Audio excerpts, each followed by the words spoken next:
The first time Adrian brushed off my opinion, I was 19 and he was 27. It was during Dad's retirement dinner. Adrian had just landed his first major deal and was holding court like he'd invented business itself, waving his fork through the air as if drawing maps of success. When Dad turned to me, more out of courtesy than curiosity, and asked what I thought, I said the margins looked thin and he should build reserves before adding more trucks. Adrian chuckled, told me to stick to freshman economics, and the table laughed with him. I went back to eating my salmon, pretending it didn't sting. 14 years later, nothing had changed, except the scale.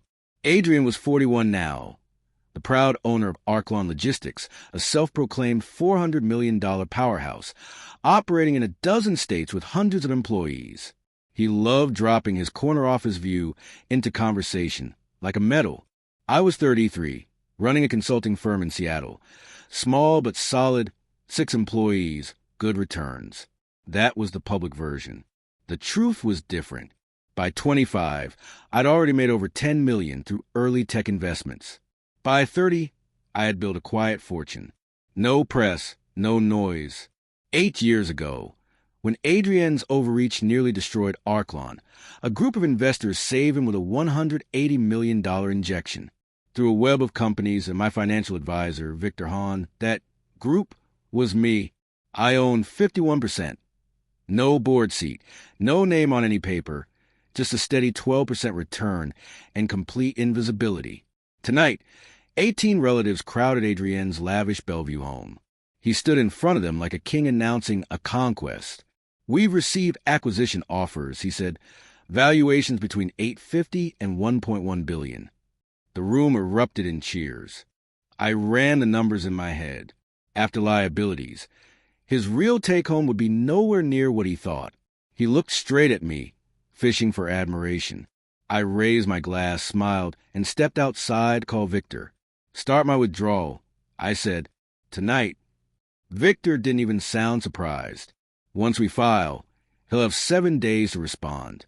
He'll know a majority partner exists." "Good," I said. "Time to stop pretending." By Monday morning, Adrian's lawyers had the documents. By lunch, my phone lit up with missed calls, messages ranging from outrage to begging.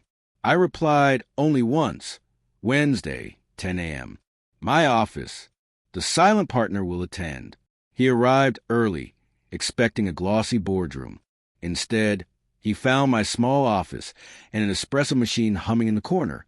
When Victor and I walked in, his face shifted from confusion to disbelief. "Where's the partner?" he asked. I slid a folder toward him. He skimmed the first page, froze, then let out a brittle laugh. "No way." "Yes," I said. "The LLCs all lead to me. 51%. The interest payments, the counsel. You've been dealing with me through Victor all along." His lawyer flipped through the documents, expression tightening with every page. "Numbers don't lie. After conversions and obligations," I continued, "you hold 38%. 11 goes to early employees. My withdrawal clause forces a buyout or sale within 90 days. You can't afford the buyout." Adrian slumped into the chair. "You saved the company," he said quietly, "and I've been lecturing you for years. You build operations," I replied. "I provided the capital, the structure, and the safety net. This was always us, Adrian, not just you." He rubbed his face. "What do you want?" "Transparency. We handle the acquisition together. Public credit for both of us. I'll withdraw the notice if you agree." He hesitated, then nodded, the pride in him deflating. "Fine. We'll do it your way." We spent the rest of the day signing amendments. The shock softened into cooperation. The acquiring company's audit later confirmed everything. No red flags, just smart architecture. The final valuation came to $980 million. My share was worth just under $500 million before taxes. His came to a little over $370. The rest went to the employee pool. When the news broke, we appeared side by side in interviews. Adrian spoke with new restraint. "Strategic investors made this possible," he said. "Discipline and partnership, that's what built Arklon. Mom called after seeing the press. You own 51%?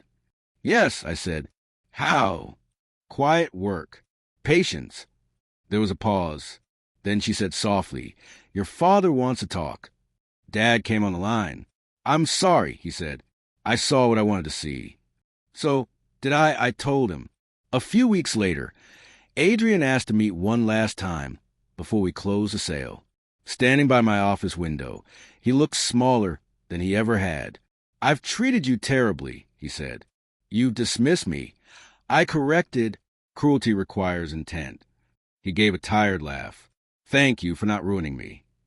I never wanted to ruin you, I said, just to be seen clearly. We signed. The money landed in December. My balance multiplied overnight, but my life stayed simple. Same apartment, better coffee. No more secrecy. Now, when founders call, I invest under my own name. No hidden entities, no proxies. I speak my terms, my voice directly.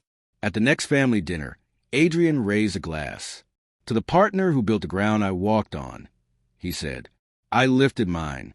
To the operator who kept it standing. This time, everyone laughed, not the brittle laughter before, but the kind that warms a room. Power hadn't changed me. Hiding it had, and I was done hiding.